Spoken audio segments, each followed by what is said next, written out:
I send you to gather my sheep. Go not into the way of the Gentiles, and into any city of the Samaritans, but go rather to the lost sheep of the house of Israel. And as ye go, preach, saying, the kingdom of heaven is at hand. Simon Bar-Jonah, by the authority of the holy priesthood that I hold. Rabbi, I beseech thee, my little daughter. Heal the sick, cleanse the lepers, raise the dead, cast out devils. Freely ye have received, freely give.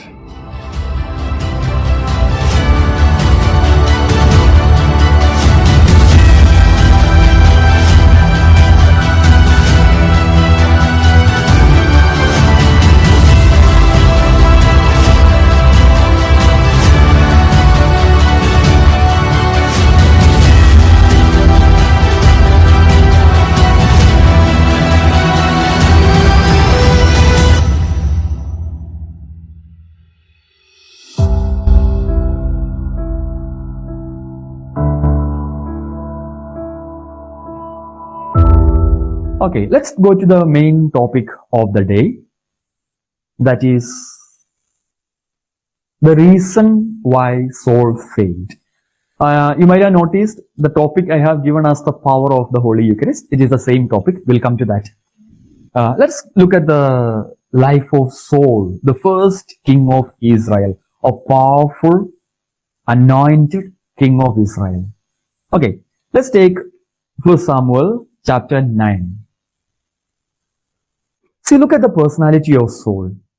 Saul was actually selected and appointed to be the king of Israel. And actually, see, Saul was the first king of Israel. What a powerful ministry he had. And the Lord says, he would save my people from the hand of the Philistines. First time a man is appointed by the Lord to be a king over Israel. And that individual was Saul. And how was Saul selected? Saul was selected when he was running around looking for his donkey. Not his donkey, the donkey of his father. It was in that kind of a situation the Lord picked him up and made him the king. Just like consecrated persons, no? Like each of us. When were we called and chosen? As I said earlier, we were all actually looking around, running after some donkeys, something useless. Even though we had some desire to become priest and religious, etc., did we really have that kind of a motivation in the beginning? That grew slowly within us, right?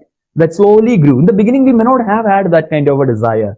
And yet, the Lord picked up and made us consecrated. Exactly like the soul. And not just an ordinary thing. Look at chapter 9. Let's take chapter 9. Okay, we already discussed that. Chapter 9 verse 16. He shall save my people from the hand of the Philistines. For I have seen the suffering of my people because their outcry has come out to me. So first thing to keep in mind, Saul was appointed precisely because the Lord heard the cry of some people somewhere. Exactly like us, we are consecrated people now because the Lord has heard the cry of some people somewhere. And then what happened? Look at chapter 10. Chapter 10 verse 1. Chapter 10 verse 1. Samuel took a philal oil and poured it on his head and kissed him and said, the Lord has appointed you, O king over Israel. Kingship is given to Saul. The Saul is appointed as the king over Israel. What more? Let's take again chapter 10 verse 6. Chapter 10 verse 6. Then the Spirit of the Lord will possess you and you will be in a prophetic frenzy along with them and you'll be turned into a different person. Look at the blessings that the Lord gave to Saul. Huh? First gave him kingship. Now a new spirit is given to Saul and turned into a different person and so on. Again, look at chapter 10 verse 9. As Saul turned away to leave Samuel, God gave him another heart, and all these signs were fulfilled that day. Gave him another heart. So what are the three things that we can categorize here with the Lord gifted Saul with? Gave him kingship, gave him the Spirit of the Lord, and gave him another heart. The Lord blessed Saul with these things. So, see, whenever a consecrated person is selected, it is not that the Lord just appoint him as a school headmistress or a headmaster or a college principal or a, working in the hospital or in the social work center, etc., and leave. No. The Lord takes extra care to make sure, okay, that ministry is given. Together with that, the Spirit-filled soul. So similarly, the Lord makes sure that the consecrated persons are also filled with the Spirit. Then, turned into new persons.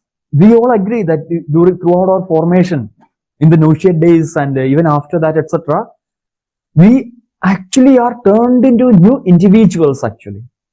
Whether we are still committed to that or not is a different thing, but then we were actually turned into new kind of individuals. And then we were also given new hearts. Our way of thinking, our way of acting, etc., were very much affected by our formation, and we developed a kind of different attitude more towards like Jesus. After all these kind of blessings that Saul received, what happened to him? What was the first thing Saul received?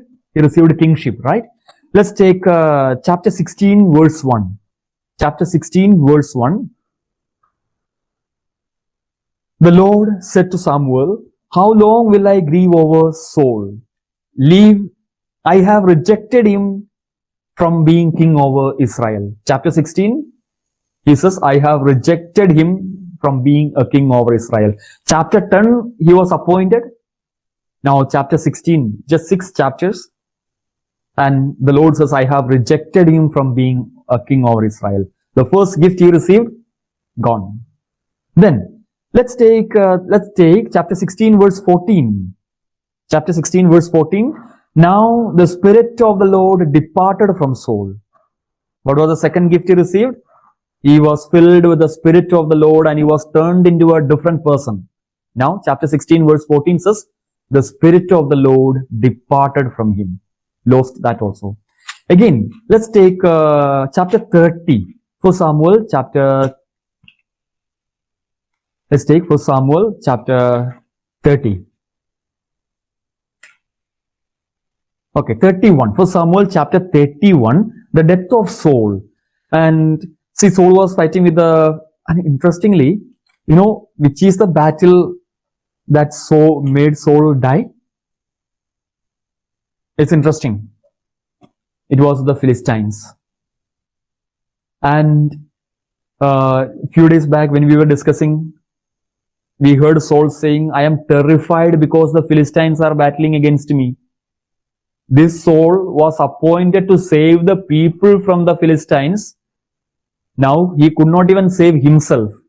That was the kind of failure he had. So, what was the third gift Saul received? He received a new heart, right? Now, Saul was certain that he was going to be defeated and he didn't want to be captured by the enemies. So, he fell on his sword and committed suicide. Fell on his sword would mean he being a soldier knows which part of the body should be pierced in order to die. If his sword were to pierce any other part of the body, he wouldn't die. If he had to die, the sword should pierce his heart. So he kept his sword, fell on it, made the sword pierce through his heart, died. Chapter 10, what did we see? The Lord gave him a new heart. Every single gift that the Lord gave him, he lost it. He lost them. Kingship, he was rejected. Spirit of the Lord departed from him. Not only Spirit of the Lord departed, an evil spirit entered into him. We shall see that later. And the new heart which the Lord gave was pierced by the sword by himself and he died. What an utter failure. And yet, he was the first king of Israel chosen by the Lord. Why did he make such a mistake? Not such a mistake, not just one mistake, series of mistakes. Saul made series of mistakes. And we know in the beginning when Saul was making the mistakes, he was rejected by the Lord, and David was appointed. And David was appointed, but then David, being a very gentle and humble man, was not interested in usurping or taking over the kingship by killing Saul or anything. He was not at all interested. David came to serve Saul. And we know what happened. People began to say, Saul has killed his thousands and David has killed his 10,000s. And Saul was filled with jealousy. Saul, being the leader, was jealous of someone who was under him. And Saul wanted to make sure that everything is under his control, or he would alone be the best. But that's not the way Lord wants to function, or Lord wants communities or our life to function, right? The Lord puts individuals together to make sure that together a ministry is achieved. A ministry is continued together as a community. Imagine if Saul and David were to fight together. Not fight together means not against each other. If they were to join hands and would fight against the enemies, Saul would have still remained as a king till his death, because David would never want Saul to be removed because he was such a humble man. We know that as you go through the first book of Samuel, David had enough and more opportunities to kill Saul. He didn't. David did not even want to speak ill of Saul, because David knew Saul is the rightful authority appointed over him by the Lord. That's why David asked, who are you to speak against the Lord's anointed? David was very upset when people spoke against Saul. When David's servants told David this is a right opportunity to kill Saul, David said, no, we will not do that. We shall not raise hands against the Lord's anointed. That kind of a life David lived. And if Saul were to keep this David with him, Saul would not have been worried or frightened about the battles. David would have managed everything. But only because of jealousy, since David was better than Saul and Saul was filled with jealousy, what suffered? The ministry suffered. So this is something that happens in our communities also. See, just like David, okay, every member of the community is supposed to be, obedient to the provincial, obedient to the superiors, obedient to the leaders of the community, etc. That's absolutely certain. We have to. Otherwise, the ministry will suffer. At the same time, we are all leaders. Though we may not be leaders of community, but then we are all leaders in one way or other. Just by the fact that we are consecrated, we are leaders. And how do we exercise our leadership? If we exercise our leadership like Saul, then there is a danger. How did Saul exercise his leadership? He was happy to be a leader so far as there is nobody better than him. If anybody who is doing better, he wanted to finish them up. And in fact, Saul sent soldiers to kill David. Who was David? Appointed by God exactly as Saul was appointed. And Saul knew that very well. Saul knew that David is appointed by the Lord and he wanted to kill. So sometimes it's possible that we know that, okay, in our constitution, selection constitution, it is mentioned that the Lord brings confreres together. The Lord brings individuals together in a community. So, I mean, it may not be exactly in the same sentence, but then in all of our constitutions, it will be there. If we are a community, it is the Lord who brings each of us together. And to exercise our relationship in that community or our different roles in that community, especially the leadership role, David is our model and not Saul. So what happened to Saul? Because of his weakness in being able to keep all the community members together in a loving relationship, at the end he himself suffered, because first of all the community suffered Why the community suffered? The Philistines came and raided the entire Israel, no? And Saul himself died. So the ministry of the community or those who are supposed to be benefiting from our ministry will suffer if those who are consecrated and put together by the Lord are not working together. Saul and David both were appointed, consecrated by the Lord, put into a particular ministry. And David, though was very gentle and humble, Saul could not understand that. And Saul was the leader. And as a result, what happened? Did David suffer? David definitely suffered. That's why he went and joined chapter 27 of first book of Samuel. We see David frantically running around and looking for a place and finding the Philistines. And David joins hands with the Philistines. And it is very clearly mentioned, wherever David went, he was victorious. Wherever David went, he was victorious. And the Philistine king was very happy. And the moment, the timing of the rejection of David is very important, because that was the time when the Philistine king was preparing for the battle against Israel. And if David were not to be rejected by that person at that time, David would have been fighting against Saul.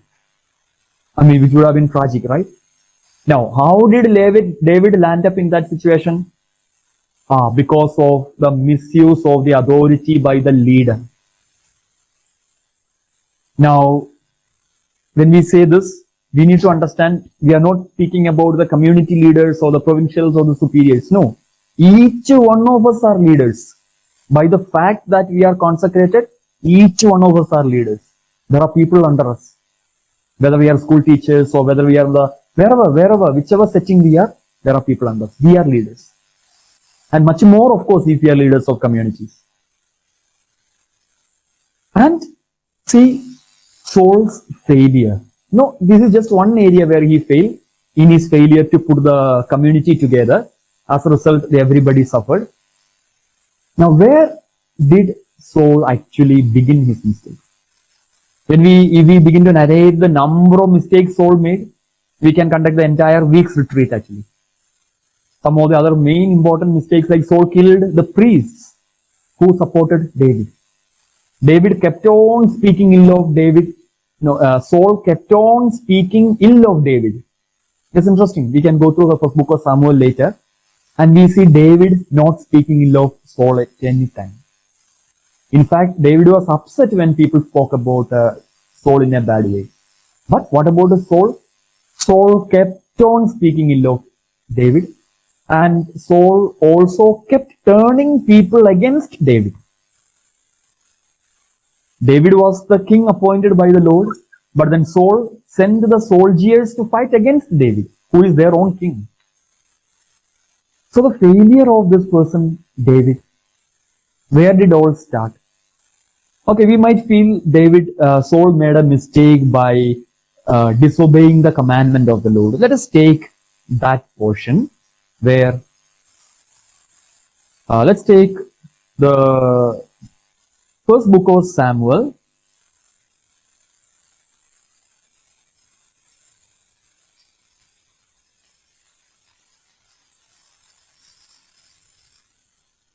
Chapter 16, first book of Samuel, chapter 15. Let's take chapter 15. First book of Samuel, chapter 15. Saul defeats the Amalekites and spares their king. Now, something that we have to notice here. See, Saul was already living a bad life. He was already rejected by the Lord. Rejected means he was already not in very much good relationship with the Lord. He was finally rejected in chapter 16. But then by chapter 15, when Saul fights with the Amalekites, he was already, not in a very good relationship with the Lord.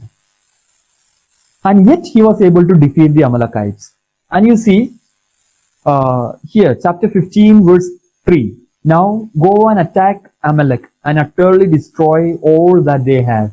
Do not spare them, but kill both man and woman, child and infant, ox and sheep, camel and the donkey. Now, thus, here, the Lord is very clear. Through prophet Samuel, the Lord told Saul to kill everything and everyone. Do not spare anything. Okay, we might wonder why God is so cruel. Okay, that's it can be understood in a different way. See, Amalekites are representation of devil or the evil. The Amalekites are maybe later you can go through by yourself from the Bible or some other from the Google, etc. The characteristics of the Amalekites are. We also want that the Amalekites left that Egyptian soldier to die without food and drink, right? If you remember that. The Amalekites would hook the people when they capture them, capture them as slaves, so that they will not run away. And see, that's how devil deals with us, When we enter into certain sinful habits, he hooks us. It may be a small hook, but it is hooked in such a way that we can't move left or right. We have to just blindly follow. That's how the Amalekites treated their slaves. Exactly the representation of the devil. And here, what Samuel is telling to Saul, when you deal with evil, when you deal with the devil, deal with them in such a way that get out of it once and for all. Don't spare anything. Don't leave anything behind. That's how we are supposed to deal with the devil. And that's why kill everything. Any possibility of getting back into an evil habit, you should not leave behind. No, that's why, it will be very dangerous to say, no, I will cut off, but then I will keep my limit, We will continue keeping in touch, but then we will keep our limit. We are matured and we know where to put the boundary. We will keep in touch, but then we will keep our limit. But keeping our limit, if we are not really very careful, it's a dangerous position. Because we do not know which time we will be weak and how we will fall. So that's why when we deal with the devil, end it once and for all. No question of keeping in touch and then keeping the limit. Okay, that each one of us will have to decide by ourselves. Anyway, so Saul made a mistake. What did he do? He killed, he defeated, but then he brought the king, brought also the best of the sheep and the cattle. So Samuel asked, when Samuel came to meet Saul, Saul said, "May you be blessed by the Lord. I have carried out the command of the Lord." But Samuel said, "What then is this bleating of the sheep in my ears and the lowing of the cattle?" See, Saul said, "I have carried out the commandment of the Lord." See, sometimes we too can feel, oh yeah, we are really doing everything according to the will of the Lord. We are carrying out the commandment of the Lord. Everything as expected of us, etc. But Samuel asked, then what is this bleating of the sheep and the lowing of the cattle that I hear? Exactly, sometimes the Lord will ask us also, you feel that you are really carrying out exactly the commandment of the Lord as I told you? Exactly the demands of the congregation, the province, etc. Then what is this particular behavior that we hear? What is that particular way of speaking? What is this particular way of friendship? What is this particular way of laziness, etc.? See, so Samuel was able to see Saul did not really follow the commandment of the Lord. And that was very evident. Saul could not hide. Saul could not hide that fact. And immediately Saul says, it's very important, Saul says, I have brought them from the Amalekites, for people spared the best of the sheep and the cattle to sacrifice to the Lord your God. Wonderful, right? Wonderful. There are a few problems here. Okay, the one thing that we are very familiar already, obedience is better than sacrifice. We are not going to talk on that. I'm sure that all of us, we have heard a lot about it already. Okay, Saul did not obey. Let us understand that. So Saul did not obey. But there is another problem here. See, let us read this once more. Saul said, they have brought them from the Amalekites, for the people spared the best of the sheep and the cattle to sacrifice to the Lord your God. Two problems.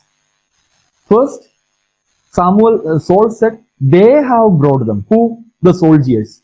Will the soldiers bring if Saul did not tell them? Saul is not willing to accept his mistake. Saul would have said, oh, I'm sorry, I told the soldiers to bring in order to sacrifice. But Saul was not willing to accept his mistake. He said, they have brought. Who? The soldiers.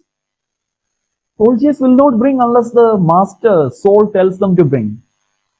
And they brought the king also. Will the soldiers bring the king alive if the king did not tell them? The Amalekite king? Only because Saul told them, they obeyed.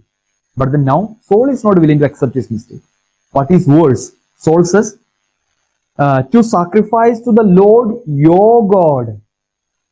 Whose God? Your God, not my God. Saul is telling to Samuel, they have brought to sacrifice to your God, Samuel's God, not my God. Where have this person reached? This is the person who was called and chosen by this God when he was running around looking for a donkey,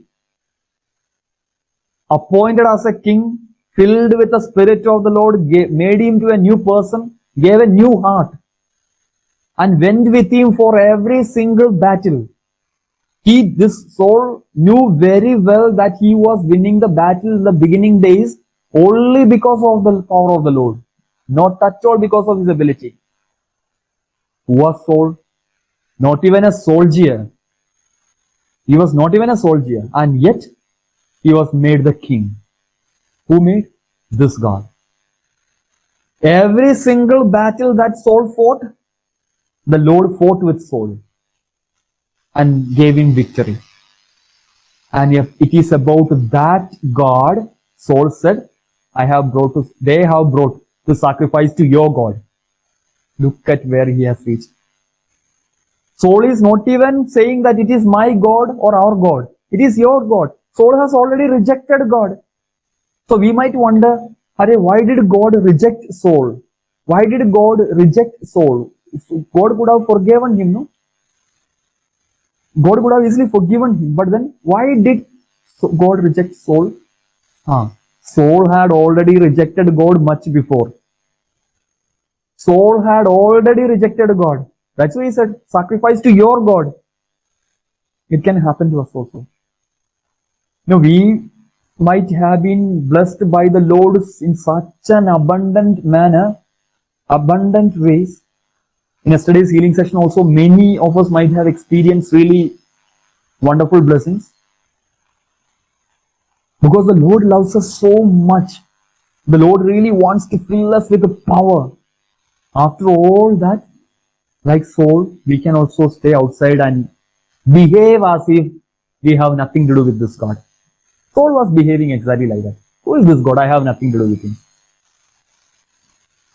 And then they kept on talking, then some more things, and then you can go through that later, chapter 15 of first book of Samuel. And then Samuel says that famous thing, surely obedience is better than sacrifice, and so on. And let's come down to 25. After all those explanations, Samuel was not convinced, and Samuel was very upset, and Saul understood. He made a mistake, and now he cannot get Samuel convinced. So Saul says, now therefore I pray, pardon my sin, and return with me so that I may worship the Lord. Saul is asking pardon. Now come with me, pardon me, that I may go and worship the Lord. But Samuel said, as Samuel turned away, Saul caught hold of his hem of the robe and tore it. And Samuel said to him, the Lord has torn the kingdom of Israel from you this very day and given it to a neighbor of yours who is better than you. And okay, before that, verse 26, Samuel says, I will not return with you, for you have rejected the Lord, and the Lord has rejected you. It is not that the Lord rejected first. No, Lord will never do. The Lord will never ever reject any individual. Never. Whatever may be the mistake he has done, the Lord will never ever reject an individual. Much more a consecrated person. But what's the problem here? Saul was rejected by the Lord because Saul had already rejected the Lord. So that's why it's clearly mentioned, I will not return with you, for you have rejected the word of the Lord, and therefore the Lord has rejected you. Rejecting the word of the Lord is the reason why the Lord rejected Samuel. Rejecting the word of the Lord. So our seriousness in reading the word of God and learning by heart the word of God and understanding and reflecting on the word of God, it's so important. So important. Rejecting the word of God will get us rejected in the ministry. Not that the Lord will punish, but then we won't be able to exercise our ministry. Again, how it's really surprising, no? How did, after experiencing so many wonderful things from the Lord, how did Saul fall into this tragedy?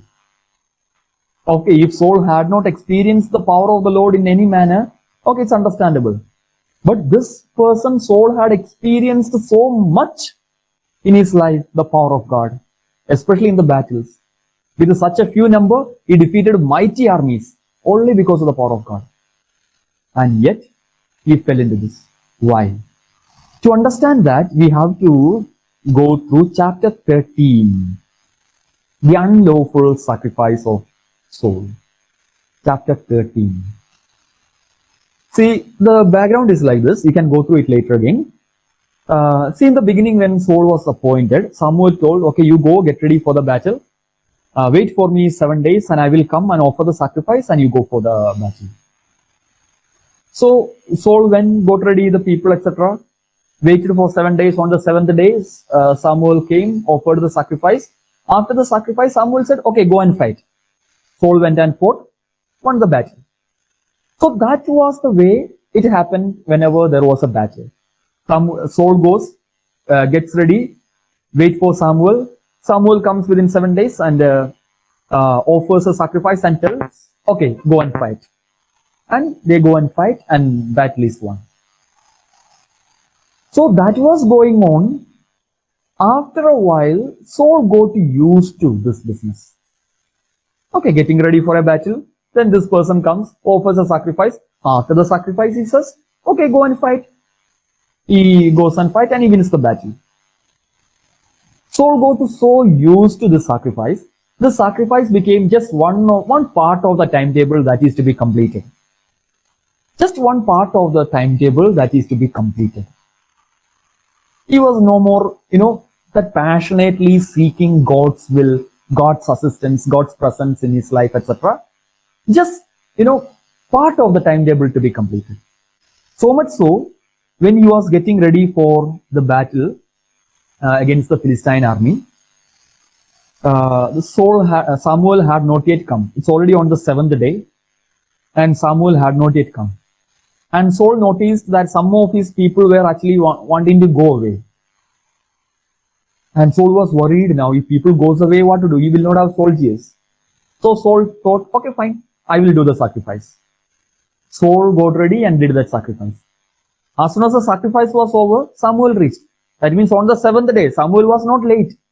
It's not that because Samuel was late, Saul sacrificed. No, Samuel said, wait for me 7 days. And on the 7th day, Samuel reached. And by the time Samuel reached, Saul had already finished the sacrifice. After all, Samuel reached on time. Saul was not patient enough to wait for Samuel. What was the problem here? Was Saul authorized to sacrifice? No, he was not.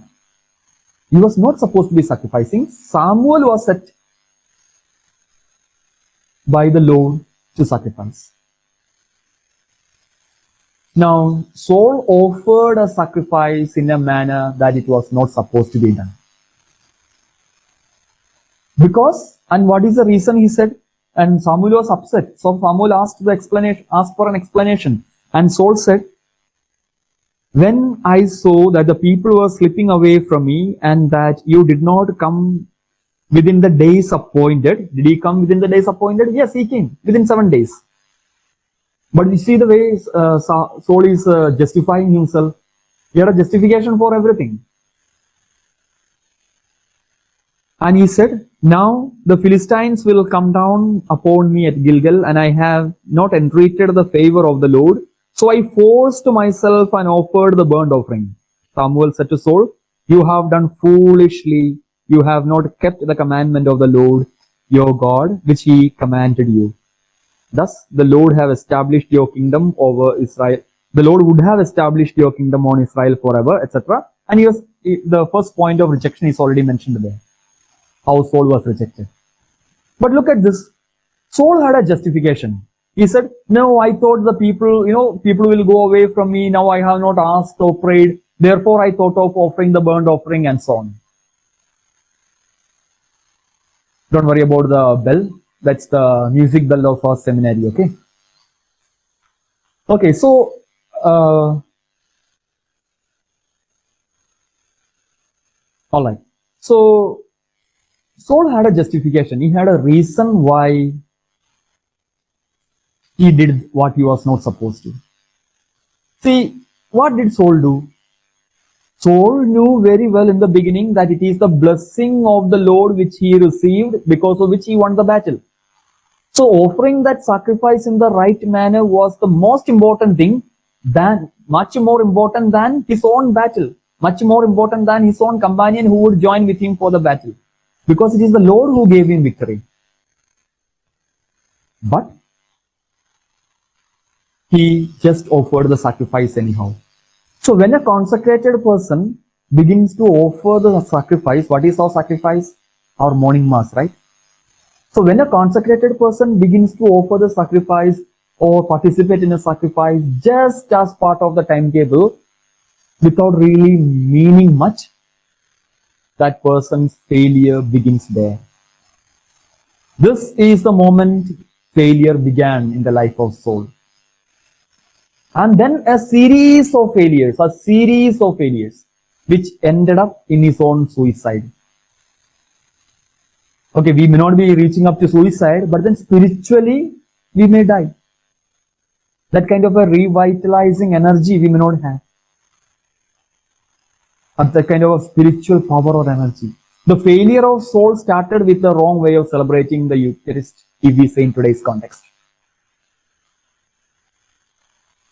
See, sometimes it's possible that we just somehow finish up the Mass in the morning because we have greater things to do during the day, right? Suppose some main important meetings, activities, celebrations, etc. during the day, we may somehow try to finish up the Mass, exactly like the soul. Somehow try to finish up the sacrifice so that we can be busy with the main activities of the day. What exactly is supposed to be the main activity of the day? This sacrifice. Maybe half an hour, maybe 40 minutes only. But that half an hour or 40 minutes is the main activity of the day. Everything that comes afterwards is only the result of our participation in the Eucharist in the morning. Maybe the timing may be different for each community, maybe in the evening, whatever. But that is the main activity of the day.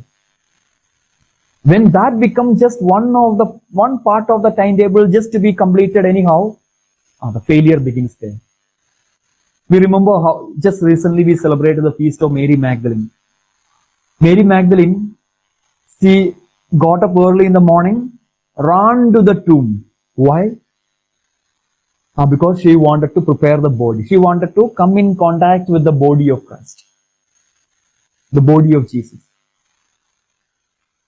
And for that, she couldn't even wait for the entire day to start. Early in the morning, while it was still dark, she went to the tomb. She was running to the tomb. Why? Because that kind of an excitement to come into contact with the body of Christ. That is the kind of excitement that we as consecrated persons should have to come into contact with the body of Christ in the morning. And look at Mary Magdalene. It is because she had that kind of an excitement for the body of Christ that she became an apostle to the apostles. The apostles were actually sleeping in the morning. Even they got the good news through this one lady who had that kind of a passion, excitement for the word Eucharist. Okay, Eucharist because body of Christ, right? And look at Saul. His failure began there. And we might wonder again, see, Saul actually asked pardon, no? Why could Samuel not go back with him and offer the sacrifice? We see that in chapter 15. Now, therefore, I pray, pardon my sin and return with me so that I may worship the Lord. 25, chapter 15, verse 25. Samuel could have gone back with him. Why he did not go? Because Samuel knew, now he is saying to ask, forgive and asking pardon, etc. But he was not really very genuine. Why was he not genuine? Because it's very evident, even though Saul asked pardon, did he change his character? No. Look at his dealings with David. Though now Saul is willing to go for the sacrifice, Saul is showing his willingness to offer sacrifice, taking Samuel with him, wanting to take Samuel with him, he continued his life of anger, jealousy against David. And it was after that, chapter 16, we see David is appointed as king. After David is appointed as king, Saul came to know about it. His jealousy increased. See, so it clearly shows, though Samuel told, I will not come, it is not because God did not want to forgive. No, it's only because Saul was not willing to change his life. If Saul was willing to change his life after David was appointed, Saul would have kept David with him, would have made sure to keep the community together. So participating in the Eucharist really well would also mean that we keep individuals with whom we are working together. We don't insult anybody, we don't put down people, we don't speak ill of anybody, we don't speak ill of our community members to neighboring communities or our other people, etc. We keep everybody together. That's a sign of real conversion. The impact or the effect of the Eucharist should be seen there. The impact or the effect of our participation in the Eucharist should be seen there in the way we keep our community together. Saul was not willing to do that. And Samuel, being a prophet, knew. He is simply saying, pardon me and all, asking forgiveness, but really he is not really meaning it. And again, it's much more evident in chapter 16 when Samuel goes to anoint David as the king. See here, chapter 16, verse 5. He says, peaceably I have come to sacrifice to the Lord. Sanctify yourselves and come with me to sacrifice. What Samuel says to the family of David, sanctify yourselves and come with me to sacrifice. So sacrifice not anyhow. Sanctifying ourselves in the best way possible before we go to the sacrifice is a must. It's a must. That is why St. Paul, while speaking to the Corinthians on the Eucharist, he says, if we receive the Eucharist with a sin in our heart, then we are eating contamination. We are receiving contamination. What if we continue receiving the Eucharist, continue celebrating, participating in the Eucharist without really making sure to live in love and, that kind of a unity in communities? Will that Eucharist be really effective? Or will we be also slowly falling into the mistake as Saul did? So, the impact, though our preparation, one thing is the effect of the Eucharist should be seen in the community life. Secondly, our preparation for the Eucharist also should be seen in our community life. The way we keep our community together. Okay.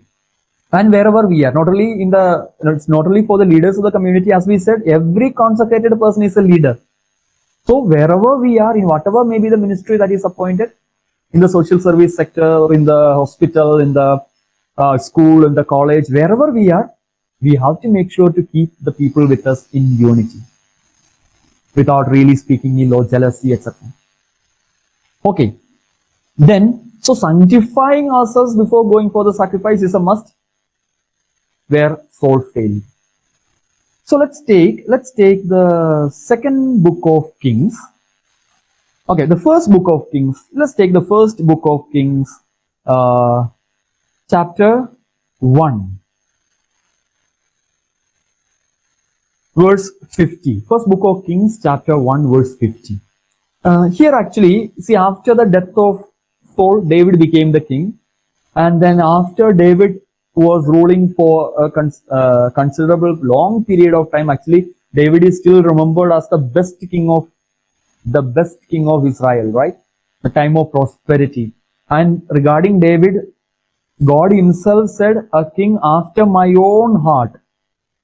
David is called to be a king after God's own heart, in spite of the big mistakes David made. His adultery with Bathsheba, etc. In spite of that, David is still called a king after God's own heart. Why? Because of, we saw already many occasions, I already mentioned earlier, Saul kept on chasing after David to kill him. In spite of all that, David was not willing to speak a single word against Saul. Even when David had the opportunity to kill Saul, he would not kill, nor would he allow his servants to kill. And when actually somebody came and informed David that Saul died, and that person informed with a very cheerful manner, David was very upset. Very upset. And David even treated the children of Saul very, very loving way. And one of the children of Saul who even betrayed David, still that person was treated well by David. That kind of a heart David had. That is why David is called someone after God's own heart. And that is our model in leadership. In leadership. Okay. Then here, so after the death of David, there was not after the death of David, after David laid down his throne, there was a confusion who would be the king. David wanted actually Solomon to be the king. But one of the elder sons, Adonijah, was thinking that he would be the king. So he already began to behave, announced that he is the king, and he began to behave as if he is the king. And he took up the palace. And meanwhile, David appointed Solomon as the king. So he came to know that Solomon is anointed as the king. Now Adonijah was afraid. And so he escaped because he was already behaving like a king. So now when Solomon comes, Adonijah is afraid that Solomon might kill him. So Adonijah escaped. And that's what we see here from verse 49. Chapter 1, verse 49. Then all the guests of Adonijah got up trembling and went their own ways. Adonijah, fearing Solomon, got up and went to grasp on the horns of the altar. Solomon was informed. Adonijah is afraid of King Solomon. See, he has laid hold of the horns of the altar, saying, let the King Solomon swear to me first that he will not kill his servant with a sword. So Solomon responded, if he proves to be worthy man, not one of his hair shall fall onto the ground. But if his wickedness is found, he shall die. See, what is there? Adonijah was afraid that Solomon would kill him. He went and caught hold of the altar, the horns of the altar. Altar is where the sacrifice is laid, the sacrifice is offered, right? And he was holding on to the altar. So definitely the soldiers did not want to kill him there. So he went and informed Solomon. And Adonijah said, okay, I will come out only if King Solomon promises that he wouldn't harm me. And king said, okay, fine. If you are worthy, I will not harm. But if you are wicked, surely you will be killed. And Adonijah came out. He lived a good life. He was not killed. He was spared. Now, how was his life spared? Because Adonijah caught hold of the altar. He was clinging on to the altar. He was holding on to the altar, clinging on to the altar, which actually spared his life. See, when any consecrated person takes a decision to cling on to the altar, what is altar? The Eucharist, right? The Holy Mass, the Holy Eucharist, adoration, etc. When a consecrated person takes a decision to cling on to the altar, no matter what comes, our life will be spared. We will be saved from dangers, physical and spiritual, emotional, whatever. We will be spared from dangers. That's what we see in Adonijah's case. But there was a condition, what Solomon said. If you found to be worthy, yeah, not a hair of you will be shed, destroyed. But if you are found to be wicked, then there is no chance. So, holding on to the altar, clinging on to the altar, clinging on to the Eucharist, etc. is important. At the same time, living a life that is really worthy. If we live anyhow, if we treat our community members anyhow, if we speak about others anyhow, and then clinging on to the altar, then there is a problem. So clinging on to the altar provided we live a life that is really worthy. And then in the second chapter, we have a similar instance. See, Joab. Joab was one of the right-hand men of David. He was a very smart, energetic person. Went with David for so many battles. Was very successful also, but was also quite wicked. He was quite wicked. He played a lot of tricks, which David himself was not aware, many of the things. He was a wicked man. And now, he knew that he would be caught. And after the death of David, Joab was frightened that he would be killed. In fact, there is a reason to be frightened because he was wicked. And Solomon, in fact, found out his wickedness and Solomon wanted to catch him. So Solomon sent soldiers. And now Joab might have heard what Adonijah did. Joab also went and caught hold of the altar. Joab caught hold of the altar. Maybe he did that because he heard what Adonijah did. So he also was holding on to the altar and the soldiers came and saw this. And Joab said, no, if you want to kill me, you kill me here. I will not come out. Poor guy might have thought that he would be spared. So he went and told, the soldiers went and told to Solomon. Solomon said, okay, if that is what he wants, kill him there. Soldiers came and killed him. So interestingly, Adonijah was spared because he was clinging on to the altar. But here Joab is killed even though he was clinging on to the altar. So clinging on to the altar, daily participation of the Eucharist, daily adoration, etc. will really help us. It's very, very powerful provided we also take enough care to live a life that is really worthy as consecrated persons. Once we do that, then we can be at peace. And that living that life that is really worthy is the tenfold zeal that Baruch chapter 4 demanding. We saw in Baruch chapter 4, you are gone astray from the Lord, does not matter. Return to the Lord with tenfold zeal. Return to the Lord with tenfold zeal. And what can we really understand from here? First of all, devotion to the Eucharist, holding on to the altar, holding on to the Eucharist is life-changing. Also life-saving. We will be spared from a lot of dangers if we develop that. Devotion to the Eucharist, clinging on to the altar, clinging on to the Holy Eucharist.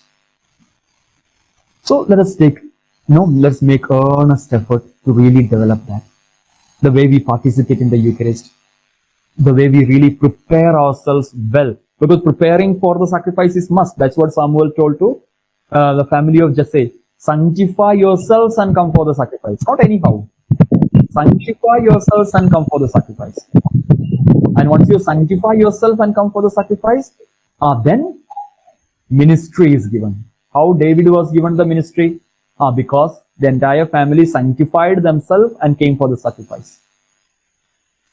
And interestingly, when that sacrifice took place, David was not in that place. Jesse and all the other sons sanctified themselves, came for the sacrifice. But who received the ministry? David received the ministry. At that time, David was not even with them. See, when we as a community sanctify ourselves, live a life that is worthy, live in good relationship and really be in touch with the Lord, not only we, everyone related to us also will be blessed by the Lord. Everyone related to us also will be blessed by the Lord. And they also will come to know their ministry. So that's what happened in the case of Jesse's family.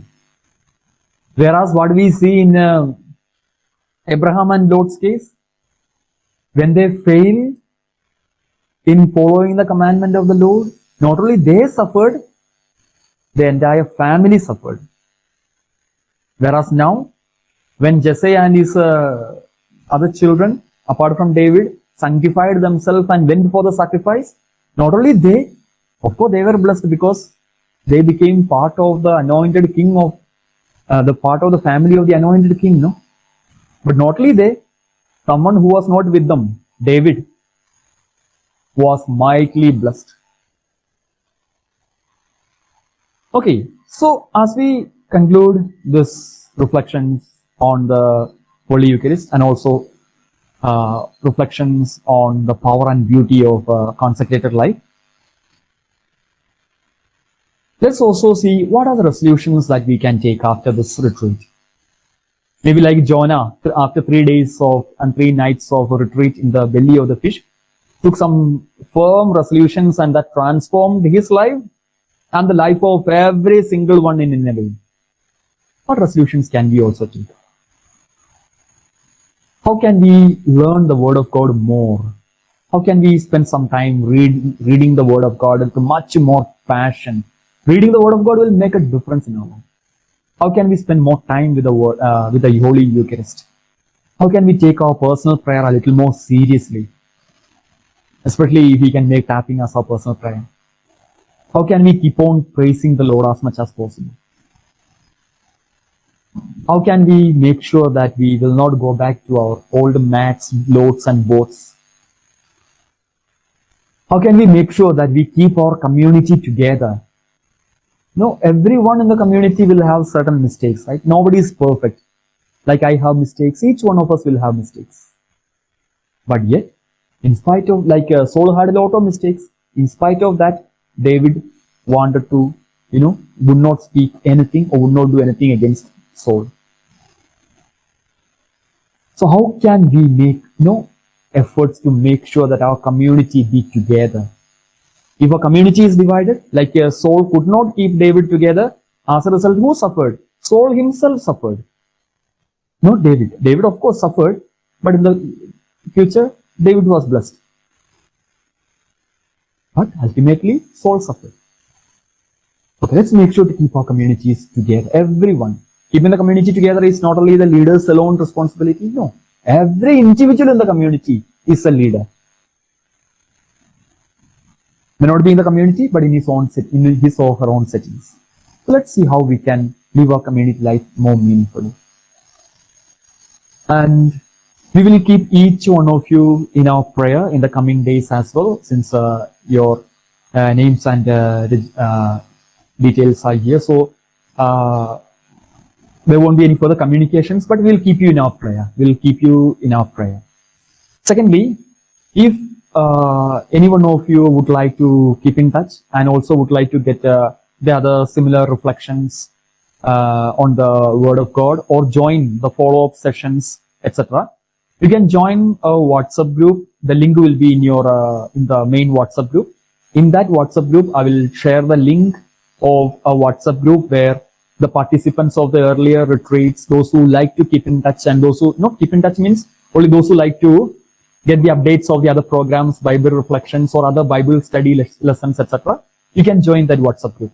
And there will not be any communication in that WhatsApp group except there will be 1 or 2 Word of God shared and every day, which we can actually go through and learn by heart and repeat during the day.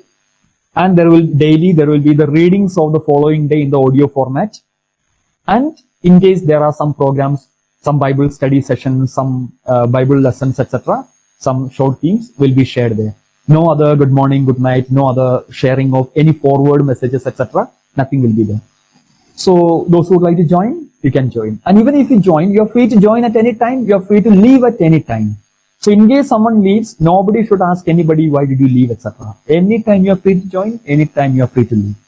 Okay, totally up to you. And so in that, the coming follow-up sessions, etc., will be only shared in that WhatsApp group because it's only those who like to keep in, continue those follow-up sessions, etc. No? So, okay, that link will be provided there. Then the other WhatsApp group will be deactivated from tomorrow. So there will not be any more messages. There will not be any more contacts. You can leave that group, or even if you do not, suppose if you want to keep all the materials that are shared there. You don't need to leave. You can remain in that group, but then there won't be any more messages. There won't be that group will be deactivated. Okay. Then there will be one follow-up session after 1 or 2 weeks on the meaning and the power and the beauty of gift of tongues. Those who would like to know what is the gift of tongues, how to make use of gift of tongues, etc. You can join that WhatsApp group. The details will be there. We have already taken once or twice that session before. Now many of you are new, so we'll take that again for those who would like to join. Then similarly, the other gifts of the Holy Spirit, etc. will be taken up in the future. How to know how we can prepare ourselves to receive and how we can make use and so on. Then some of you are asking about the payment. It was already mentioned in the invitation, or it was already mentioned in the registration, that it is free of cost. There is no amount need to be paid for this retreat. There is no fee for this retreat. So it's completely free. And you would like to, if you would like to really offer something, pray for us. Kindly pray for us, pray for the all the participants and also for those of us who are involved in conducting this. You might have noticed 3 of us, Sister Concy, Father Glenn and myself preaching, but there are many others who are sitting and praying for you every single day. There are many praying for you every single day. And one more thing, if you feel that you have had a wonderful experience, or if you feel that you like the healing session, or if you feel that the reflections helped you, if you'd like to share your experience in a few sentences, kindly do that. You can share it as comments on the link that I will share with you in the WhatsApp group. So if you feel, even however small, maybe 1 or 2 sentences, or you would like to share something that really touched you, some reflections, or if you would like to share anything about the retreat, kindly share as comment in that Tapping Season 1 YouTube link, which I will share with you in the group, and also in the website as a comment. Now the comment is very helpful, not for making the retreat possible, but when persons want to join the retreat, and when they go through the comments, they may feel inspired to join. And so if you feel that reflections helped you, and then if you feel that it can help many other consecrated persons in the future, you can feel free to write a comment and post there as comments in the links that I will share with you in the WhatsApp group. So thank you so much, and we'll keep you in prayer and pray for us. We'll end with a Hail Mary. Hail Mary, full of grace, the Lord is with you. Blessed are you among women, and blessed is the fruit of your womb, Jesus. Holy Mary, Mother of God, pray for us sinners, now and at the hour of our death. Amen. The Lord be with you. May Almighty God bless you, the Father, the Son, and the Holy Spirit. Amen.